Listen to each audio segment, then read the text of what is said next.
Result तो इतना होगा कि समझिए कि एक एक रूम से तीन तीन बच्चे होंगे, तीनों का रिजल्ट होगा। जो भी पढ़ने वाले बच्चे हैं या जो पढ़ रहे हैं उनका रिजल्ट हर हाल में होगा। आप देखिएगा, जबकि मेरा एक सपना है कि मैं ट्रेन को हाथ देकर रोकूं, मतलब A to Z एम्प्लॉय हमारे होंगे।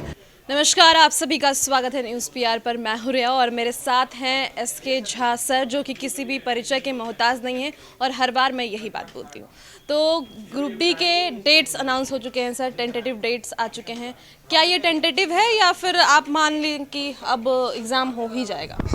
देखिए, इसमें अब इसको संभावनाओं में नहीं रखना है, क्योंकि रेलवे भर्ती बोर्ड का ये बयान नहीं है, ये लीगल नोटिस आ चुका है कि हम एग्ज़ाम फलाने डेट को लेंगे। 14 से 18 फरवरी हमारा एनटीपीसी का मेंस होना है और 23 फरवरी के आसपास आपका ग्रुप डी हो जाना है। तो कहीं ना कहीं ये नोटिस बज़ाब्ते जारी कर दिया गया है, इसलिए आप इसको टेंटेटिव में नहीं रख के आप इसको एग्जैक्ट माने तो ज़्यादा बेहतर है। तो आपके सेंटर पे मैं मौजूद हूँ और यहाँ पर मैं देख रही हूँ कि बच्चों की भीड़ काफ़ी ज़्यादा है। तो क्या बच्चे वापस से ट्रैक पर आ गए हैं कि अब डेट्स अनाउंस हो चुके हैं तो तैयारी में जुट जाएं?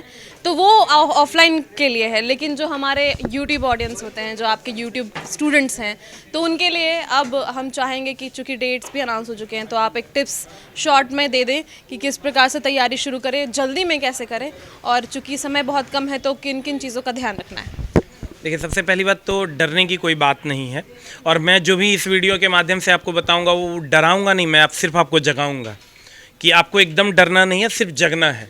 तो मामला ये है कि बहुत सारे बच्चे बहुत दिनों से तैयारी कर रहे थे, बीच में थोड़ा स्लो हो गए थे बच्चे, क्योंकि कहते हैं ना, शादी से 2-3 दिन पहले तैयारी बहुत तेज़ होती है और 1 महीने पहले थोड़ी सी स्लो होती है। तो वही समझ लीजिए कि अब आपके शादी का टाइम हो गया है, तो आपकी अब सारी चीज़ें जो भी आपके रूटीन में थी एक्स्ट्रा पढ़ाई के अलावे, उन सब को आप हटा दीजिए और आप अपने पढ़ाई पे कंसंट्रेट होइए। सबसे पहली बात कि नींद आप पूरा लीजिए, और लंबा लंबा जो छोड़ते हैं लॉज वगैरह में उसको बंद कीजिए। नींद आप 6 घंटे के बदले आप 8 घंटे सोइए, कहीं से कोई दिक्कत नहीं है। और जितना भी आप एक्स्ट्रा बातें करने में अपना टाइम व्यतीत करते थे उस सबको आप ख़त्म कर दीजिए, तो आप समझिए कि आपका रिजल्ट हो जाएगा, और आप ही का रिजल्ट होगा। आप कहिएगा क्यों? तो आप देखिए मैम कि हिंदी भाषी क्षेत्र से जितने भी हिंदी भाषी क्षेत्र हैं वहाँ से लगभग 80% रिजल्ट होना है।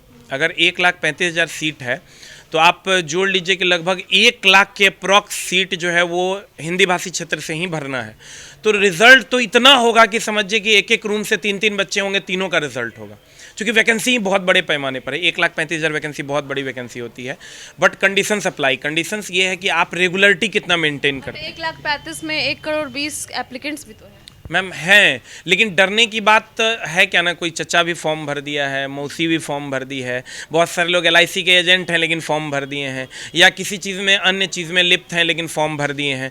तो हम उनको गिनते नहीं हैं। मेनली जो कॉम्पिटिटर हैं आपके वो 10 लाख के अप्रॉक्स हैं।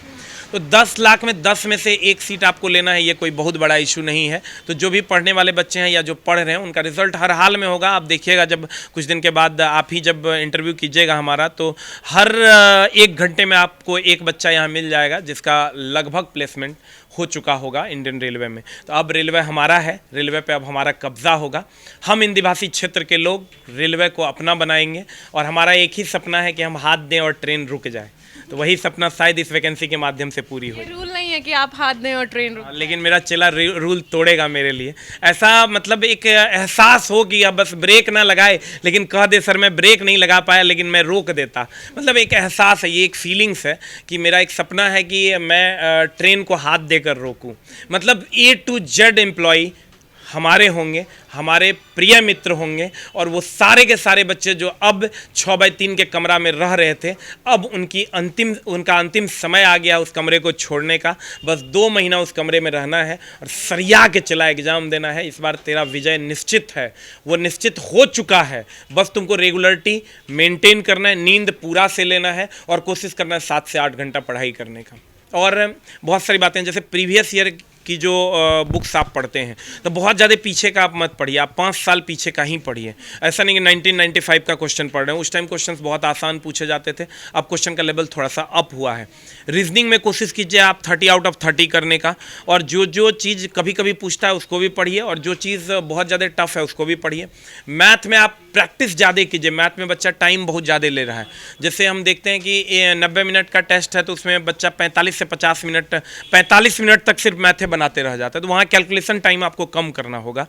तो वो कैसे कम होगा, स्क्वायर क्यूब्स वगैरह आप याद कीजिए जितना ज़्यादा याद करते हैं। इसके बाद आप साइंस में आ जाइए, आपको कॉन्सेप्ट बहुत स्ट्रॉन्ग करना है। जो पीछे क्वेश्चंस पूछे गए हैं पिछले 5 साल में उसको आप रिवाइज कीजिए और उसी के पैटर्न पे आप नए क्वेश्चंस बनाइए। उसके बाद टेस्ट बहुत ज़्यादा ज़रूरी है। अगर आप टेस्ट नहीं दे रहे हैं तो इमीडिएट आप टेस्ट दीजिए। खाली टेस्ट देने से भी लेकिन नहीं होगा, आप उसको एनालाइज कीजिए। जहाँ दिक्कत होती है जहाँ दिक्कत होती है कोशिश कीजिए उस पॉइंट को पॉइंट आउट करने का और चीज़ों को सॉर्ट करने का, फिल्टराइज कीजिए। जैसे जो क्वेश्चन मान लीजिए आपको नहीं आता उसको फिल्टर करके अलग कीजिए और अलग करके सिर्फ उसी क्वेश्चन को आप पढ़िए, तो आपका ज़्यादा से ज़्यादा काम होना है। उसके बाद करंट अफेयर्स में कोशिश कीजिए 1.5 साल पुराना करंट अफेयर्स पढ़ें, 1.5 साल तक जाएं, 1.5 साल पुराना नहीं, 1.5 साल तक आप पीछे जाइए। और करंट अफेयर्स में एक टाइप जो किसी से नहीं बनेगा उसको छोड़ देना। मैं बार बार बोलता हूँ, एक टाइप जो सबसे बन जाएगा, जैसे रेलवे मिनिस्टर कौन है, इस सबसे बन जाएगा। एक टाइप जो किसी से नहीं बनेगा, मुंबई का चेयरमैन कौन है, और एक टाइप जो पढ़ने से बनेगा। तो जो किसी से नहीं बनेगा उसका टाइप आप छोड़ दीजिए और वो टाइम आप मैथ, रीजनिंग, साइंस में लगा दीजिए, तो शायद आपका रिजल्ट बहुत आसानी से हो जाएगा।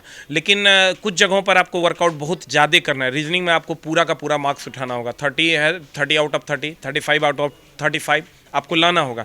मैथ में कोशिश कीजिए कैलकुलेशन टाइम कम करने का, साइंस में कॉन्सेप्ट को बढ़िया कीजिए, करंट अफेयर 1.5 साल पुराना, नंबर ऑफ क्वेश्चन सॉल्व कीजिए। आर्ट्स पेपर में नंबर ऑफ क्वेश्चन ज़्यादा से ज़्यादा सॉल्व कीजिए, एक पेपर को स्किप कर दीजिए। कोई एक पेपर जो आर्ट्स में आपके लिए इंटरेस्टिंग नहीं है उसको स्किप कर दीजिए, आपका स्कोर टनटना के बढ़ जाएगा और आपका रिजल्ट सनसना के हो जाएगा, बोरिया भर के रिजल्ट, एकदम बोरिया भर के।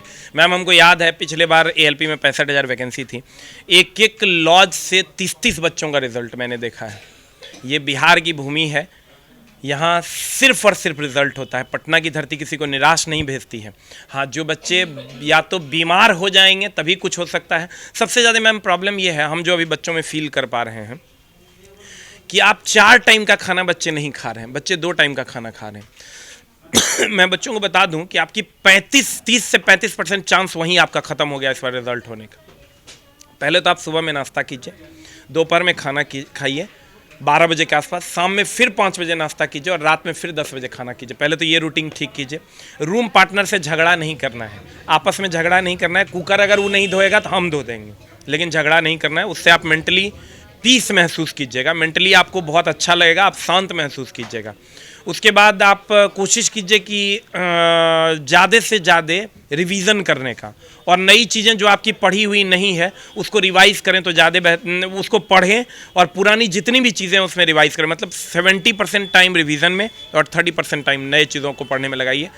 सिस्टम पे बैठ के टेस्ट भी दीजिए। अभी आपको बहुत काम है, अब आपके सोने से काम नहीं चलेगा। सिस्टम पे बैठ के टेस्ट नहीं दीजिएगा तो 5 नंबर कम आएगा वहाँ।